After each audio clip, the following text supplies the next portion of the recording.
آ جاؤ میں تم کو ہواؤں میں لے چلوں. تشریح: اس شعر میں شاعر اپنے ساتھ اپنی معشوقہ کو بھی چرس پلانا چاہتا ہے. آدمی دکاندار سے: مجھے وہ کتاب چاہیے جس کا عنوان ہے مرد گھر کا سربراہ ہوتا ہے. دکاندار بولا: جناب آپ اوپر تشریف لے جائیں، مزاحیہ کتابیں دوسری منزل پر ملتی ہیں. ایک اسکول کے ماسٹر کو ڈاکو مار رہے تھے.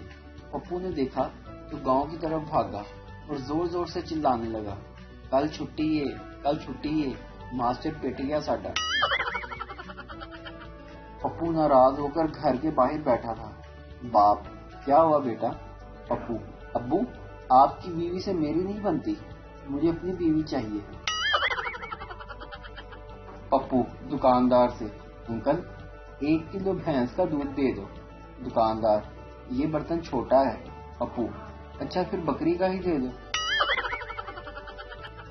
کرایہ دار مالک مکان سے: میں نے سنا ہے اس گھر میں جن بھوت اور چڑیلیاں رہتی ہیں. مالک مکان: پتہ نہیں بھائی جان، مجھے تو مرے ہوئے خود 12 سال ہو گئے ہیں. دو خواتین کی نوک جھوک جاری تھی. پہلی عورت نے انتہائی غصے سے کہا: میرے پاس گاڑی ہے، بنگلہ ہے، بینک بیلنس ہے، تمہارے پاس کیا ہے؟ دوسری عورت نے فوراً جواب دیا: میرے پاس 20 سال پہلے شادی میں سلوایا ہوا سوٹ موجود ہے جو ابھی تک مجھ پر فٹ آتا ہے. بس پھر اس کے بعد خاموشی چھا گئی.